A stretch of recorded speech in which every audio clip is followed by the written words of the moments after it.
Hello friends, welcome to my YouTube channel PK smart study. Daily current affairs के video series में आपका स्वागत है। आज है 19 जनवरी 2021 से करंट अफेयर्स के जितने भी इंपॉर्टेंट क्वेश्चन बनते हैं हम इस वीडियो में डिस्कस करेंगे। चलिए वीडियो स्टार्ट करते हैं। आज का पहला इंपॉर्टेंट क्वेश्चन है, राष्ट्रीय सड़क सुरक्षा माह 2021 कब से कब तक मनाया जा रहा है। इसका सही आंसर ऑप्शन नंबर डी 18 जनवरी से 17 फरवरी तक। सड़क परिवहन और राजमार्ग मंत्रालय हर साल जनवरी के दूसरे सप्ताह में राष्ट्रीय सड़क सुरक्षा सप्ताह मनाता है, लेकिन वर्ष 2021 में सरकार ने राष्ट्रीय सड़क सुरक्षा सप्ताह की जगह राष्ट्रीय सड़क सुरक्षा माह यानी नेशनल रोड सेफ्टी मंथ मनाने का निर्णय किया है। अब से 18 जनवरी 2021 से 17 फरवरी 2021 के दौरान राष्ट्रीय सड़क सुरक्षा महीना मनाया जा रहा है। इस अवधि के दौरान देश भर में केंद्र, राज्य सरकारें, केंद्र शासित प्रदेशों शासन और अन्य के संगठनों के साथ मिलकर देश भर में विभिन्न कार्यक्रमों का आयोजन किया जाएगा। अगले क्वेश्चन पे जाने से पहले अगर ये वीडियो आपको पसंद आ रही हो तो लाइक और शेयर ज़रूर करते हैं। साथ ही में हमारे Telegram channel PK smart study को भी ज्वाइन कर लें, वहाँ आपको सारे PDF एक साथ मिल जाएंगे। क्वेश्चन नंबर 2, हाल ही में किस राज्य में 51वां भारतीय अंतर्राष्ट्रीय फिल्म महोत्सव शुरू हुआ है। इसका सही आंसर है ऑप्शन नंबर सी, गोवा। 51वां भारतीय अंतर्राष्ट्रीय फिल्म महोत्सव 16 जनवरी 2021 को गोवा में शुरू हुआ। इस फिल्म महोत्सव के उद्घाटन में सूचना और प्रसारण मंत्री प्रकाश जावड़ेकर और गोवा के मुख्यमंत्री प्रमोद सावंत भी मौजूद रहे। इस फिल्म महोत्सव में बांग्लादेश फोकस कंट्री है। कंट्री इन फोकस एक विशेष खंड होता है जिसके द्वारा देश की सिनेमाई उत्कृष्टता और योगदान को सम्मानित किया जाता है। भारतीय अंतर्राष्ट्रीय फिल्म महोत्सव का आयोजन गोवा में 16 से 24 जनवरी के बीच किया जा रहा है। चलिए अब आपको गोवा के बारे में बात करें। गोवा का कैपिटल है पणजी। वर्तमान मुख्यमंत्री श्री प्रमोद सावंत जी, जो कि आपको इमेज में दिखाई दे रहे हैं। गवर्नर की बात करें तो सत्यपाल मलिक जी। कैपिटल है Panaji. First CM Dayanand Bandodkar first governor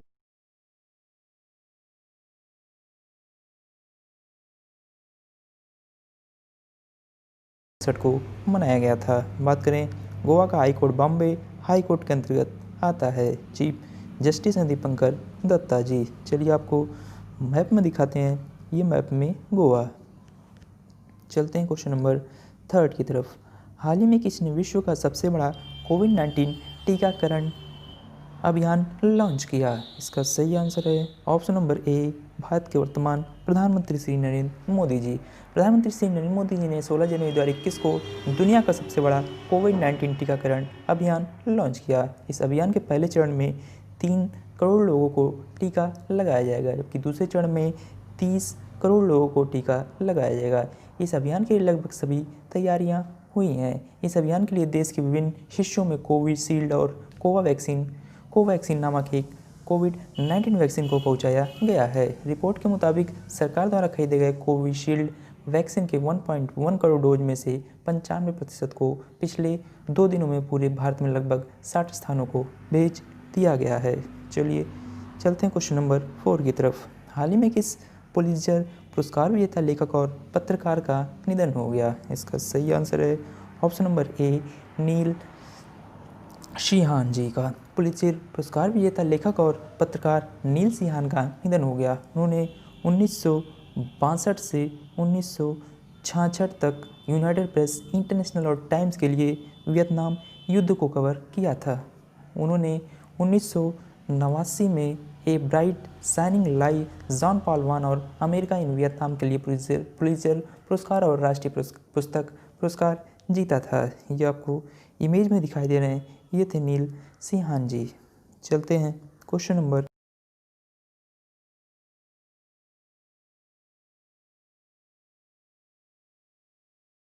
21 के अध्यक्ष के रूप में चुना है। इसका सही answer option number D, Fiji. संयुक्त राष्ट्र मानवाधिकार परिषद ने सर्वसम्मत निर्णय में राजनयिक गतिरोध के बाद फिजी के राजदूत को एक अभूतपूर्व गुप्त मतदान में 2021 के अध्यक्ष के रूप में चुना है। जिनेवा में फिजी के राजदूत नजहत शमीम खान, जिन्होंने 2020 में परिषद के उपाध्यक्ष के रूप में कार्य किया और उन्हें अधिकार चैंपियन माना जाता है, ने 47 में से 29 वोटों के साथ जीत हासिल की है।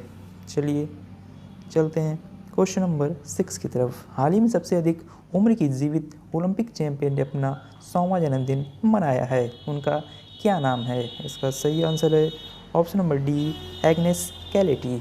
सबसे अधिक उम्र की जीवित ओलंपिक चैंपियन एग्नेस कैलेटी ने अपना 100वां जन्मदिन मनाया है। वह अपने देश की सबसे सफल ओलंपियनों में से एक हैं, जिन्होंने ओलंपिक गेम्स हेलसिंकी में 1952 और मेलबर्न 1956 में जिम्नास्टिक में हंगरी के लिए 10 पदक जीते थे। बात करें उनके उपलब्धियों में 5 गोल्ड भी शामिल थे। कैलेटी ने ऑस्ट्रेलिया में आश्चर्यजनक प्रदर्शन का दिखाने से पहले फिनलैंड में फ्लोर इवेंट जीता और उन्हें बार्स, बैलेंस बीम, फ्लोर और टीम इवेंट में 4 स्वर्ण पदक जीते हैं। 35 साल की उम्र में वह ओलंपिक खिताब जीतने वाली सबसे ज़्यादा उम्र की महिला जिम्नास्ट भी बनी थी। चलिए आपको इमेज में दिखाते हैं, ये आपको इमेज में दिखाई दे रही हैं, ये है एग्नेस कैलेटी। चलते हैं क्वेश्चन नंबर 7 की तरफ। गणतंत्र दिवस 2021 पर इस बार परेड की सलामी कौन लेगा? इसका सही answer option number B Bharat के वर्तमान राष्ट्रपति श्री रामनाथ कोविंद जी। विदेश मंत्रालय के प्रवक्ता अनुराग श्रीवास्तव के अनुसार वैश्विक कोविड-19 स्थिति के कारण यह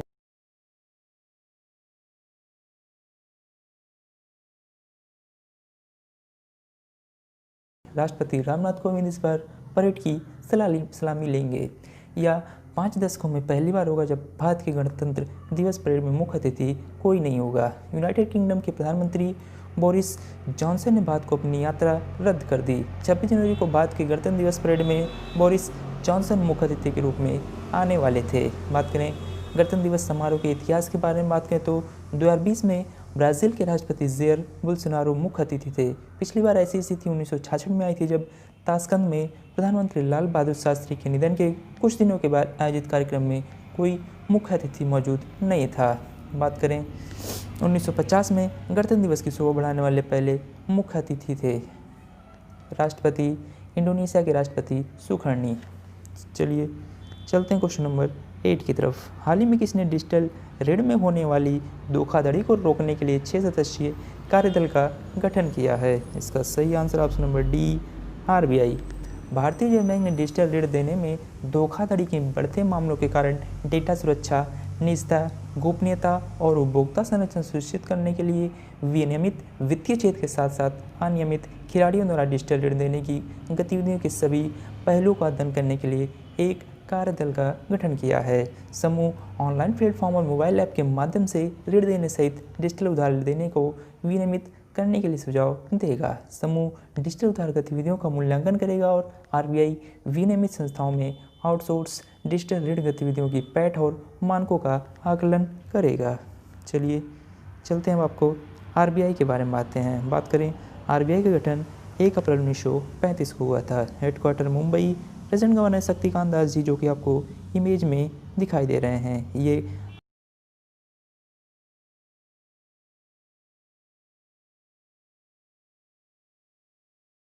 CD Deshmukh. First Indian lady governor K G Udesi. इसके लोगों में पांथर एंड पाम ट्री है, जो कि आपको इमेज में दिखाई दे रहा है। आरबीआई का राष्ट्रीयकरण इम्पॉर्टेंट है, 1 जनवरी 1949 को हुआ था।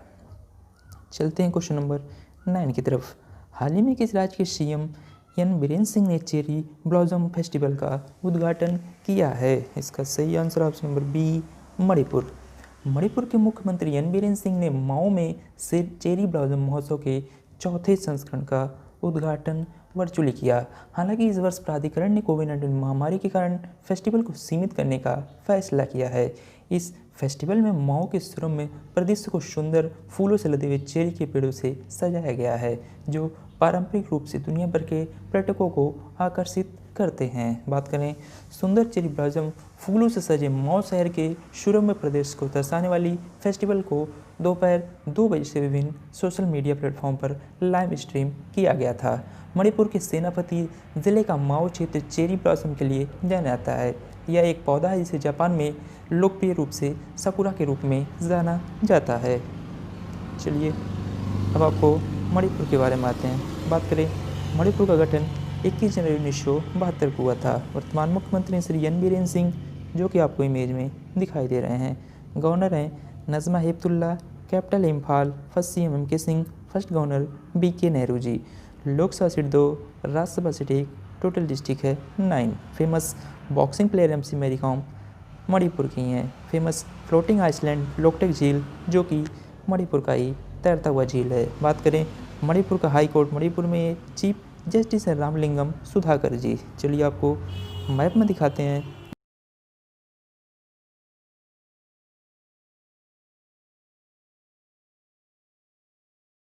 इंडेक्स 2021 में भारत को कौन सा स्थान मिला है? इसका सही आंसर है ऑप्शन नंबर ए 85वां स्थान। हेनले एंड पार्टनर्स द्वारा हेनली पासपोर्ट इंडेक्स 2021 जारी किया गया, जो इंटरनेशनल एयर ट्रांसपोर्ट एसोसिएशन प्राप्त आंकड़ों पर आधारित है। नवीनतम रिपोर्ट के अनुसार 2021 के लिए हेनले पासपोर्ट सूचकांक में वीज़ा फ्री स्कोर 58 के साथ भारत को 110 देशों में 85वें स्थान पर रखा गया है। यह सूचकांक दुनिया की सबसे पावरफुल पासपोर्ट की रैंकिंग प्रस्तुत करता है, जिसके जरिए पासपोर्ट धारक बिना वीज़ा के प्रवेश कर सकते हैं। जापान ने लगातार तीसरे वर्ष दुनिया के सबसे शक्तिशाली पासपोर्ट होने की सूची में एक बार फिर से शीर्ष स्थान हासिल किया है। जापानी नागरिक 191 देशों में बिना वीज़ा के आ जा सकते हैं। दूसरे स्थान पर सिंगापुर 190 और तीसरे स्थान पर जर्मनी और दक्षिण कोरिया 189 हैं। चलिए चलते हैं क्वेश्चन नंबर 11 की तरफ। किर्गिस्तान के राष्ट्रपति पद का चुनाव हाल ही में किसने जीता है? इसका सही आंसर है ऑप्शन नंबर सी सदर जापारोवा। बात करें किर्गिस्तान में राष्ट्रपति पद के चुनाव में सबसे आगे रहे सदर जापारोवा ने चुनाव में बड़ी जीत दर्ज की है। केंद्रीय चुनाव आयोग के अनुसार जापारोवा ने 79% वोट जीत हासिल की है। जापारोवा, जिन्हें इस पद से हटाने के लिए हुए आंदोलन के समय राष्ट्रवादी जापारोवा जेल से रिहा हुए थे। मतदाताओं द्वारा राष्ट्रपति को और अधिक शक्तियां देने के लिए संविधान में बदलाव के जनमत संग्रह को भी मंजूरी मिल गई। पिछले अक्टूबर में संसदीय चुनाव के बाद से किर्गिस्तान संकट में है। उन चुनावों के परिणाम विवादित थे, जिसके कारण विरोध प्रदर्शन हुए और तत्कालीन राष्ट्रपति सोरोनबाई जेनबेकोव को इस्तीफा देना पड़ा था। चलिए चलते हैं क्वेश्चन नंबर 12 की तरफ। सुप्रीम कोर्ट बार एसोसिएशन यानी कि supreme court bar association SCBA के अध्यक्ष ने तत्काल प्रभाव से अपने पद से इस्तीफा दे दिया। उनका क्या नाम है? इसका सही आंसर है ऑप्शन नंबर सी दुष्यंत दावे। सुप्रीम कोर्ट बार एसोसिएशन के अध्यक्ष दुष्यंत दावे ने तत्काल प्रभाव से अपने पद से इस्तीफा दे दिया, जिन्होंने जारी रखने को अपना अधिकार जब्त किया है। कार्यवाहक SCBA सचिव रोहित पांडे ने इस बात की पुष्टि की कि वरिष्ठ अधिवक्ता ने तत्काल प्रभाव से इस्तीफा दे दिया है।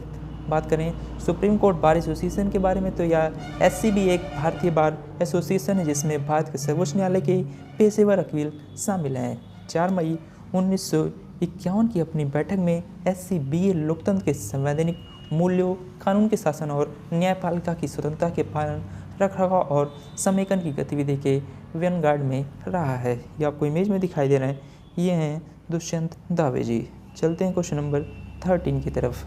ईज ऑफ डूइंग बिजनेस सुधार लागू करने वाला 8वां राज्य कौन सा बना है? इसका सही आंसर है option number D Kerala. Kerala वित्त मंत्रालय के व्यय विभाग द्वारा निर्धारित ईज ऑफ डूइंग बिजनेस सुधार को सफलतापूर्वक लागू करने वाला 8वां राज्य केरल बन गया है। केरल ओपन मार्केट उधार के माध्यम से 2373 करोड़ रुपए के अतिरिक्त वित्तीय संसाधन जुटाने के लिए पात्र हो गया है। 12 जनवरी 2021 को व्यय विभाग द्वारा सामान के लिए अनुमति जारी की गई थी। केरल अब आंध्र प्रदेश, कर्नाटक, मध्य प्रदेश, उड़ीसा, राजस्थान, तमिलनाडु और तेलंगाना जैसे 7 अन्य राज्यों में शामिल हो गया, जिन्होंने इस सुधार को लागू किया है। चलिए आपको केरल के बारे में बात करें। केरल का गठन 1 नवंबर 1956 को हुआ था। वर्तमान मुख्यमंत्री श्री पिनरई विजयन जी, जो कि आपको इमेज में दिखाई दे रहे हैं। Governor Arif Mohammad Khan ji, capital Thiruvananthapuram, first CM EMS Namboodiripad, first governor Burgula Ramakrishna Rao ji. Lok Sabha seat 20, Rajya Sabha seat 9, total district है 14। केरल का हाईकोर्ट केरल में ही है। चीफ जस्टिस हैं S मणिकुमार। ये आपको मैप में दिखाते हैं, ये मैप में केरला। चलिए चलते हैं पिछले दिन के वन लाइनर करंट अफेयर्स की तरफ। बात करें मणिपुर राज्य की, गवर्नर ने making of a general Himalayan eco book launch की। एस बैंक ने wellness themed credit card launch किया। बात करें एम्स भुवनेश्वर लगातार तीसरी बार कायाकल्प पुरस्कार जीता है। केंद्र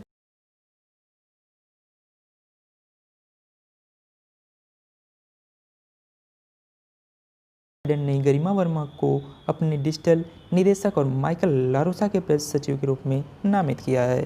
बात करें नवीन पटनायक जी ने भुवनेश्वर में भारत के पहले फायर पार्क का उद्घाटन किया है। FSS और IPPB ने वित्तीय समावेशन को बढ़ावा देने के लिए हाथ मिलाया है।